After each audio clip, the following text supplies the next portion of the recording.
Boa tarde a todos. Que a paz de Jesus esteja dentro dos nossos corações, norteando a nossa mente, as nossas ações, nos trazendo paz, tranquilidade, discernimento e amor. E se Jesus, ele é o arquiteto deste planeta, né? Nós podemos dizer que ele também é um empreiteiro, porque aqui neste planeta Terra é um planeta de reforma. O tempo inteiro nós estamos nos reformando a cada oportunidade de vida, a cada tarefa que nos é confiada, a cada dificuldade, a cada dor, a cada alegria. Absolutamente todo o nosso trajeto planetário nesta encarnação faz parte de uma grande reforma espiritual.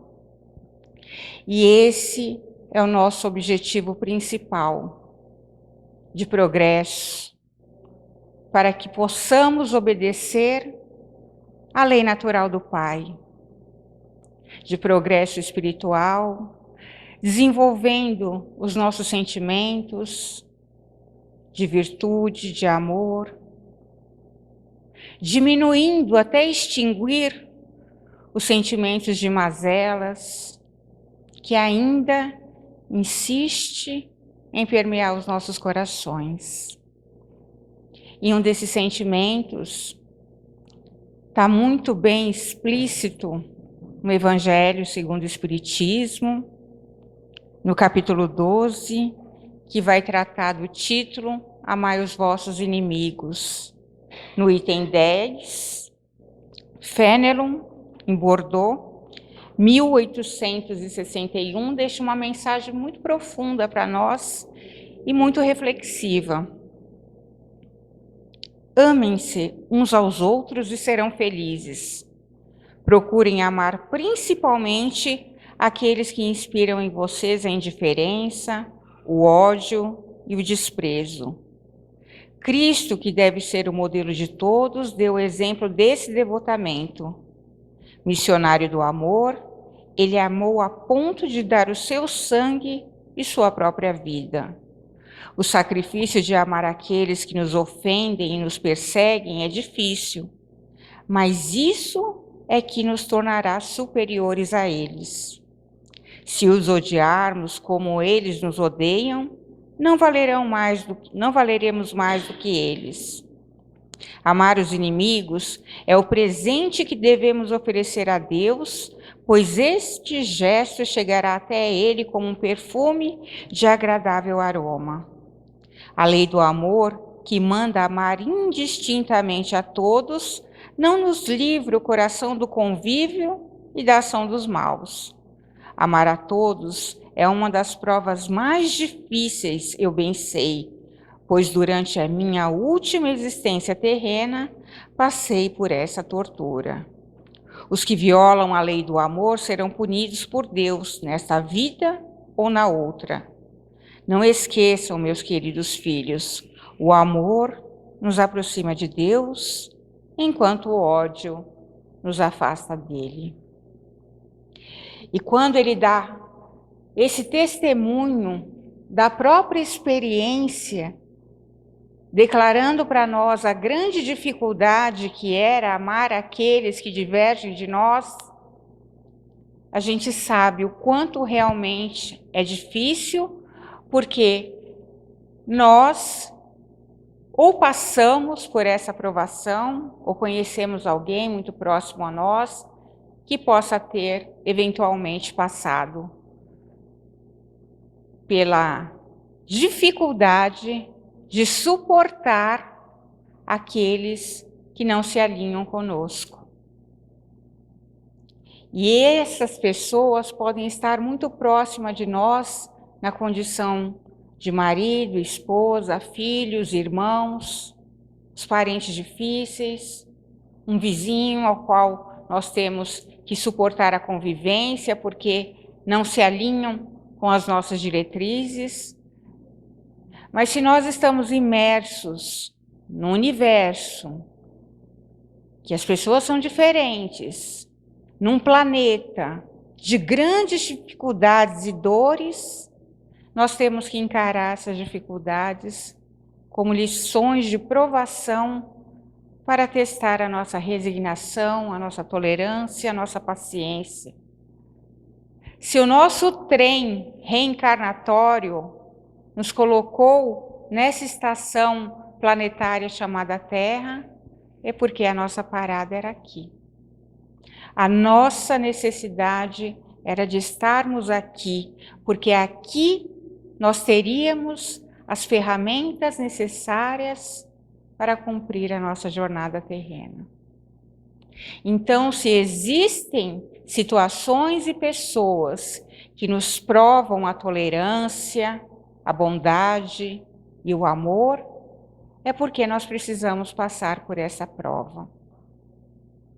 E se dentro de nós existe ainda uma ferocidade que se apresenta em forma de ira, de ódio e de revolta, nós estamos no lugar correto. Porque nós viemos desenvolver sentimentos nobres.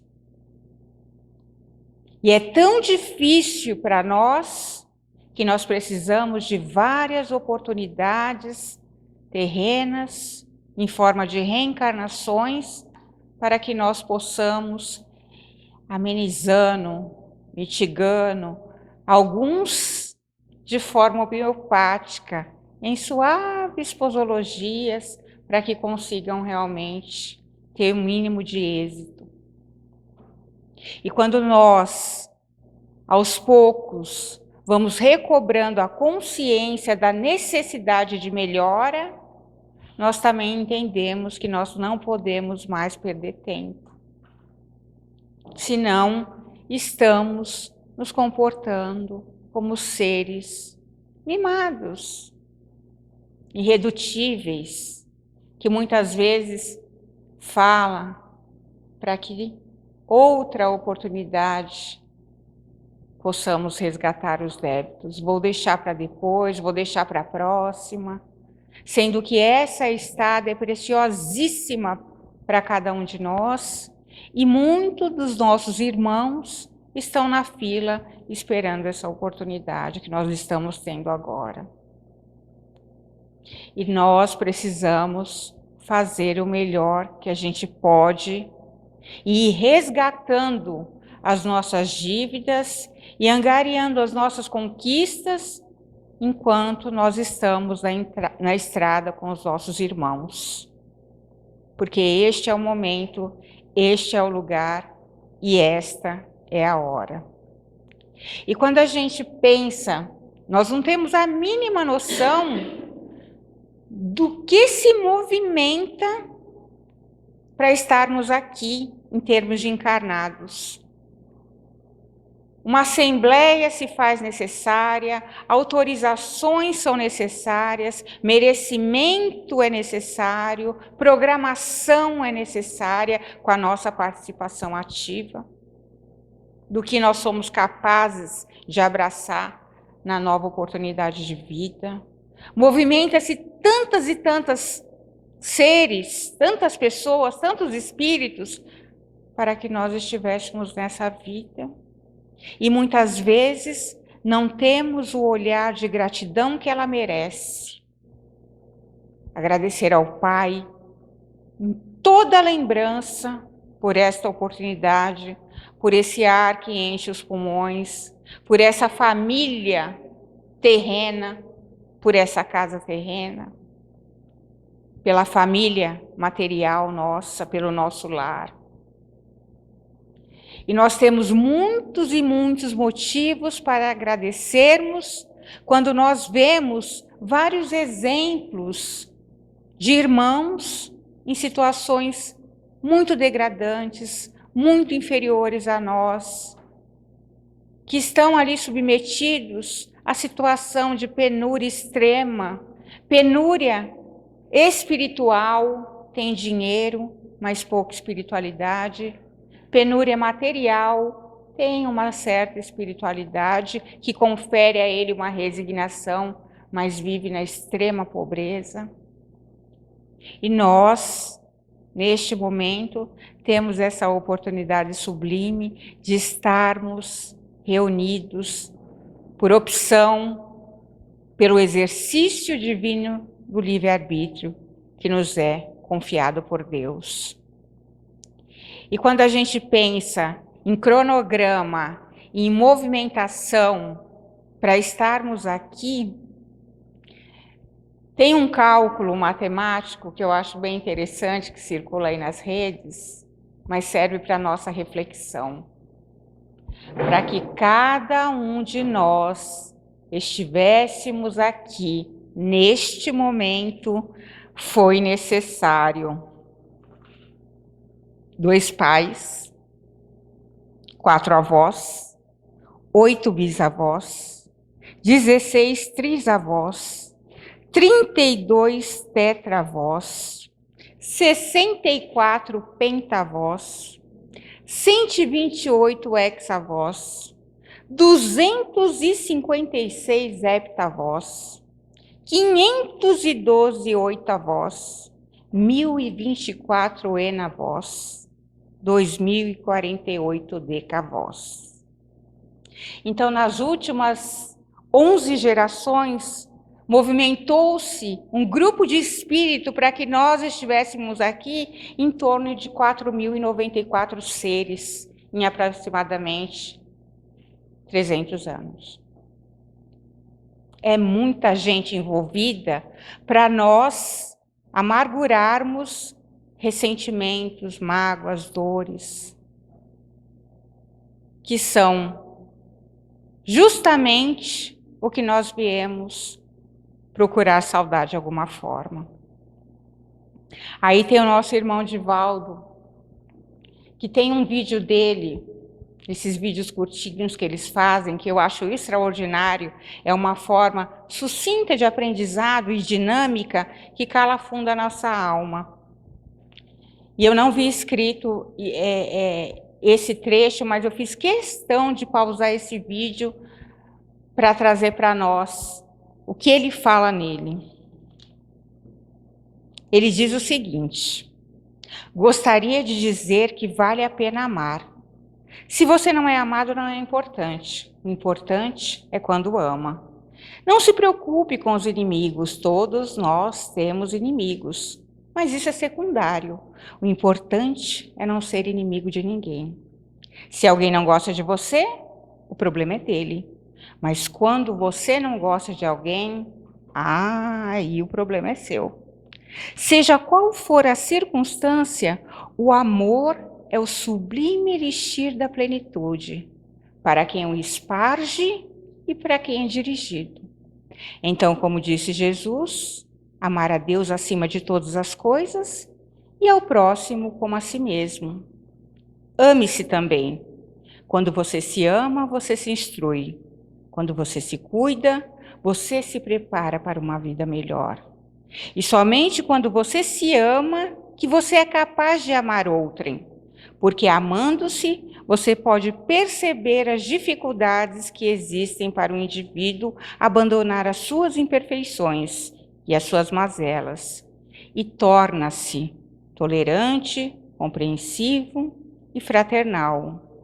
Porque o amor é a alma da vida.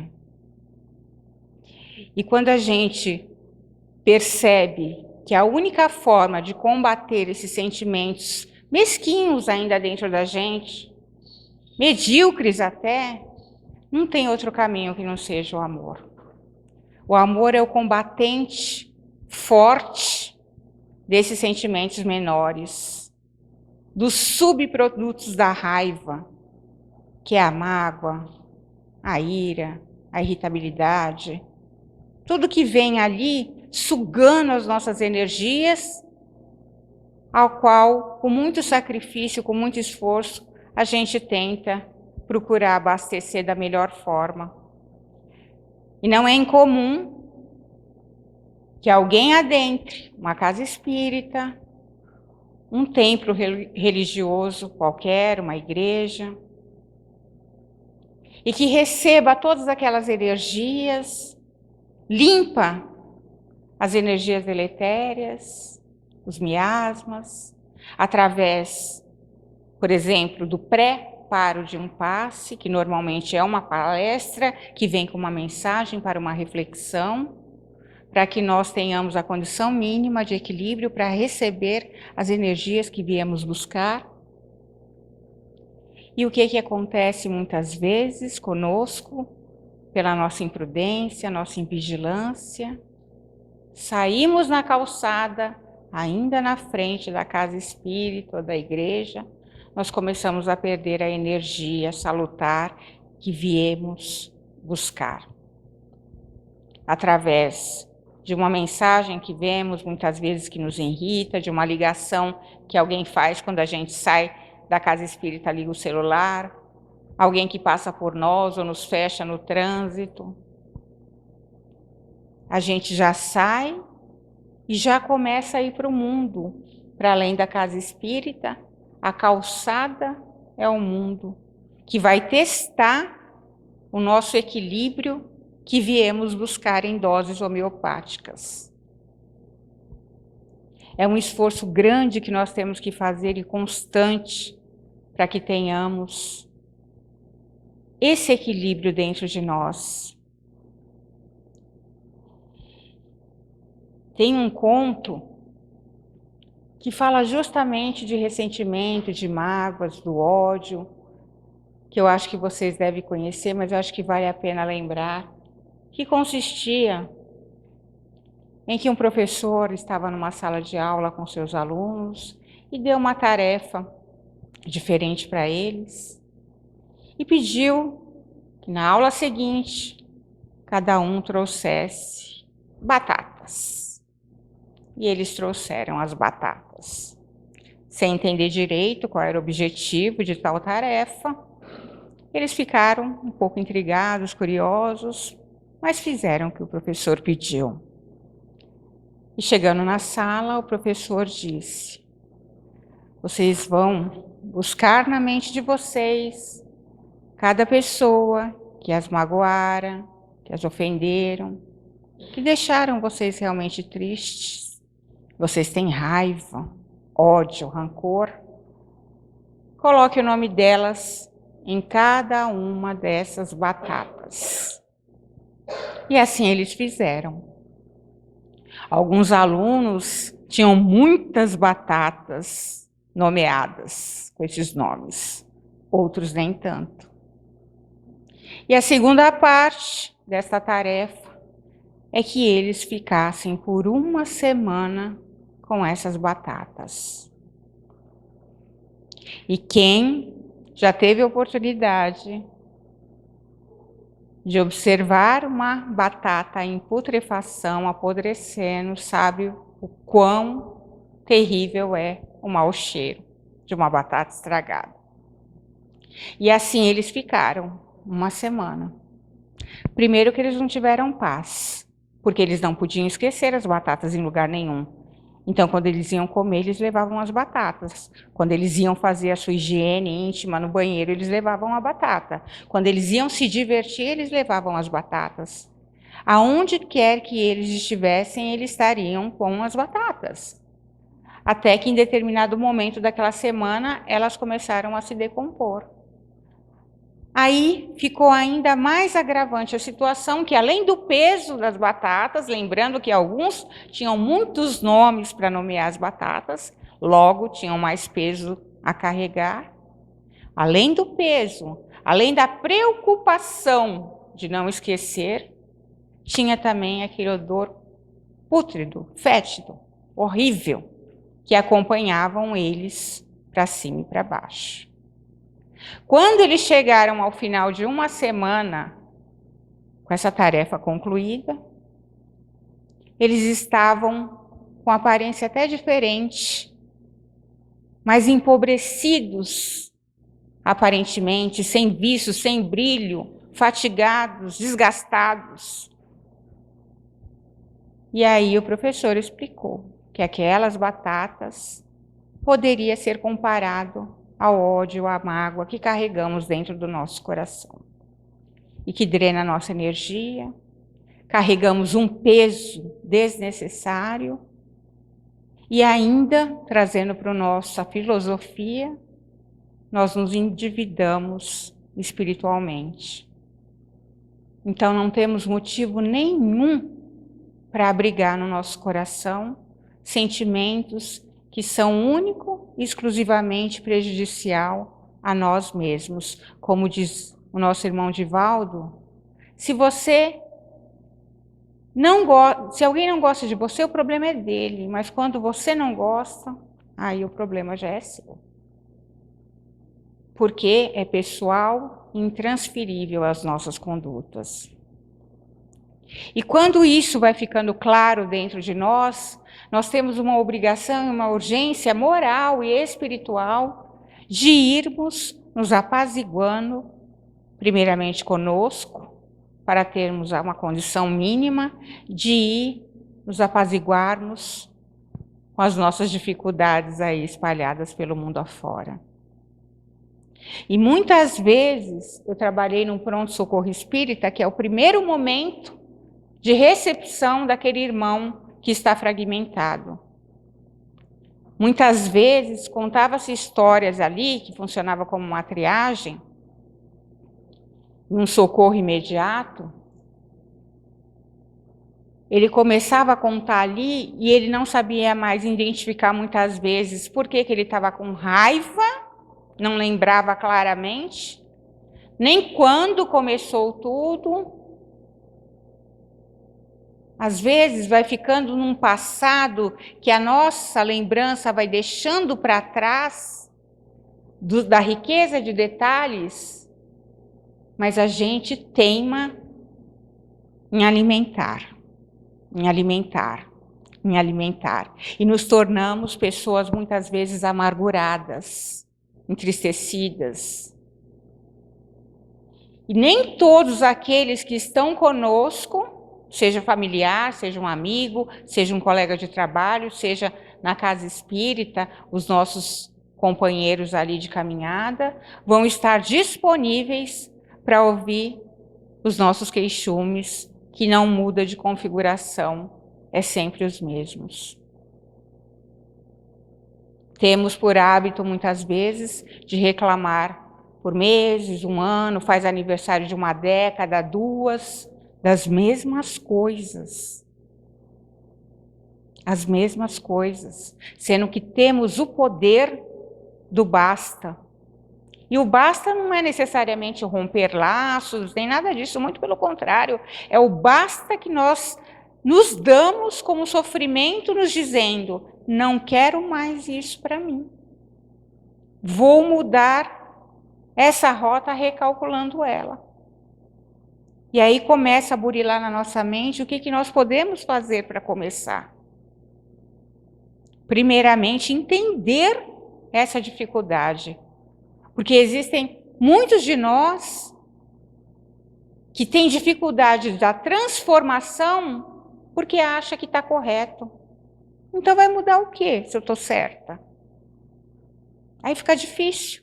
Então, creio que o primeiro passo é o reconhecimento da dificuldade que permeia o nosso coração, que está ali dentro de cada um de nós. Detectado isso, vem o desejo de mudança.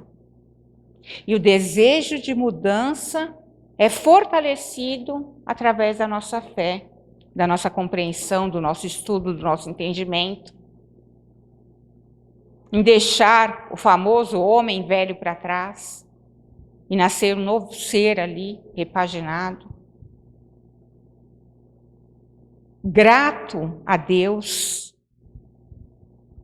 pela oportunidade de transformação, que aqui está muito claro no texto do Evangelho. Agradar a Deus é mostrar a nossa transformação. Então, se queremos agradar ao Criador, nós temos que nos melhorar e estarmos inseridos nessa marcha do progresso, que é uma lei natural de Deus, é imutável. Não tem isso de eu não vou progredir. Vai pelo amor. Se não for pelo amor, vai pela dor, mas vai progredir. Então, a opção dos caminhos a seguir estará sempre nas nossas mãos. Não adianta a gente pensar, que muitas vezes a gente ouve por aí, eu acho que eu vim na família errada, porque eu não me entendo com ninguém, eu acho que eu estou no trabalho errado, olha, não sei não. Eu tenho no nosso grupo uma pessoa muito bem-humorada que ela fala, eu já sei que eu vou para o nosso lar. E ela fala toda a aula. Terça-feira teve aula, ela falou, não adianta, é para lá. O nosso lar. Mas, esse nosso irmãozinho aqui, Francisco do Espírito Santo Neto, através do Espírito Hamed, no primeiro capítulo deste livro, ele traz uma mensagem, esse espírito, muito reflexiva para nós não termos dúvida se a conta chegou na mesa errada, se o maître universal trouxe a conta na mesa errada.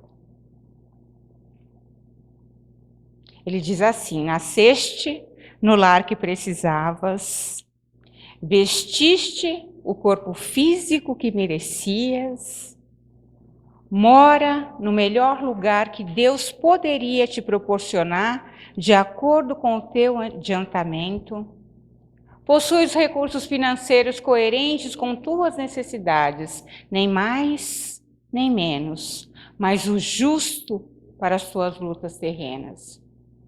Teu ambiente de trabalho é o que elegeste espontaneamente para a tua realização. Teus parentes e amigos são almas que atraíste com tuas próprias afinidades. Portanto, teu destino está constantemente sob teu controle. Tu escolhes, recolhes, eleges, atrais, buscas, expulsas e modificas tudo aquilo que te rodeia a existência.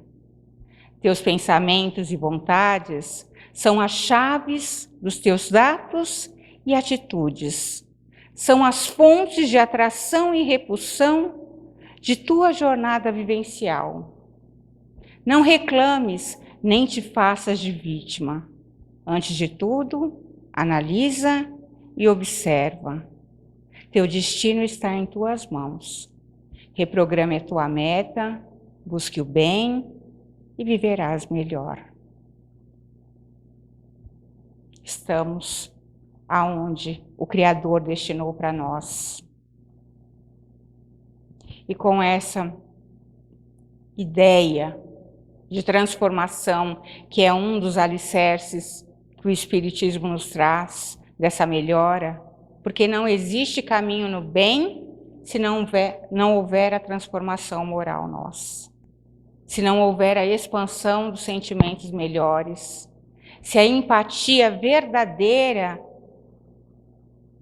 não começar a se espargir por onde quer que nós estejamos, se a indiferença ainda insistir em ditar as regras das nossas vidas. E nós temos um requisito primordial para que nós façamos a coisa certa: a intenção e sermos genuínos. Porque aos olhos do Criador, aos olhos do Mestre Jesus, nós não podemos enganar. Tem que passar pelo crivo da verdade, da peneira do amor. Porque só assim nós seremos, de fato, reformados. E isso não é para nos desanimar. O importante é que sigamos frente, firmes, fortes, confiantes e fazendo o melhor que a gente pode, na condição que a gente tem, enquanto a gente não tiver condição melhor, para fazer melhor ainda, parafraseando o nosso amigo Mário Sérgio Cortella, que diz mais ou menos isso. Usemos as ferramentas que temos nesse momento para fazermos o bem, nem que parecer um grão já é um movimento universal. Se nós somos uma fagulha nessa universalidade infinita, um movimento nosso que possa parecer pequeno no caminho do bem é sempre uma marcha para o progresso. Então, queria agradecer e deixar essa mensagem para nós todos, né, para as nossas reflexões, e elevarmos nosso pensamento a Deus, ao Mestre Jesus, agradecer a espiritualidade da casa que prepara o ambiente. Quando o nosso irmão aqui no início falou justamente que ao adentrar a porta, né, nós temos que reformar a nossa conduta, né, nos recolhendo para nos conectarmos com a espiritualidade amiga que nos acompanha, nos conectarmos com a nossa mentoria, né? Isso é uma forma de agradecer por todo o amparo e assistência que nós temos e receber as energias personalizadas para cada um de nós. Muitas vezes não recebemos na íntegra por nossa indisciplina e a nossa invigilância. Mas aqui, assim como a Terra, tem caráter educativo, todos estamos aprendendo, né? Cada dia um pouquinho mais. Então, agradecer esse Pai Nosso que estais nos céus, na terra, no fogo, na água e no ar. Pai Nosso que estais nas flores, no canto dos pássaros, no coração a pulsar, que estás na compaixão, na caridade, na paciência e no gesto de perdão.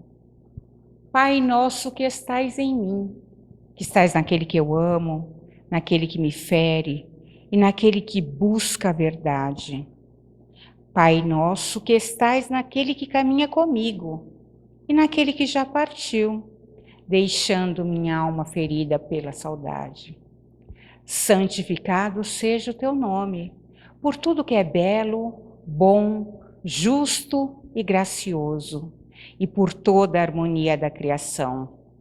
Seja santificado por minha vida, pelas oportunidades tantas, pelaquilo que sou, tenho, sinto e por me conduzir à perfeição. Venha a nós o teu reino de paz e justiça, fé e caridade, luz e amor. Reino que sou convocado a construir através da mansidão de espírito, reflexo da grandeza interior. Seja feita a vossa vontade, ainda que minhas rogativas prezem mais o meu orgulho do que as minhas reais necessidades. Ainda que por muitas vezes eu não compreenda mais que o silêncio em resposta às minhas preces, não te ouvindo assim dizer: filho, aguarda, tua é toda a eternidade. O pão nosso de cada dia me dai hoje e que eu possa dividi-lo com meu irmão. As condições materiais que ora tenho, de nada serve se eu não me lembro de quem vive na aflição. O pão do corpo, pão da alma, pão que é vida, verdade e luz, pão que vem trazer alento e alegria, é o Evangelho de Jesus. Perdoa as minhas ofensas, os meus erros, as minhas faltas. Perdoa quando se torna frio o meu coração e quando eu permito que o mal se exteriorize na forma de agressão. Que mais do que falar, eu saiba ouvir. Que ao invés de julgar, eu busque acolher.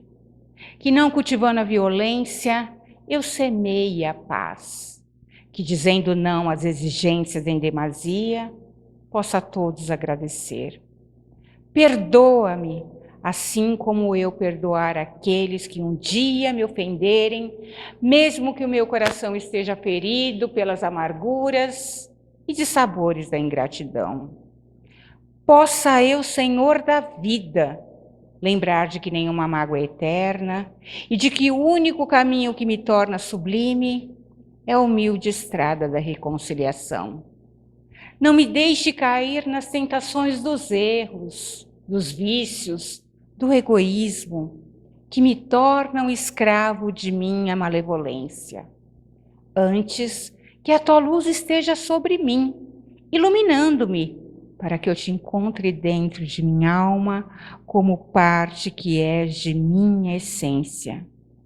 E livra-me de todo mal, de toda violência, de todo infortúnio e de toda enfermidade. Livra-me de toda dor, de toda mágoa e de toda desilusão. Mas se ainda assim, quando tais dificuldades se fizerem necessárias, que eu tenha força e coragem de dizer: obrigada, Pai, por mais essa lição. Tudo que nos cerca é poesia divina, há um traço de Deus em cada ser da criação. Busquemos por ele no desabrochar das flores, no correr das águas, no canto dos ventos, no cintilar das estrelas. Mas, acima de tudo, busquemos por ele dentro de nós. E lá ele estará, dando rima aos versos das nossas vidas. Obrigada.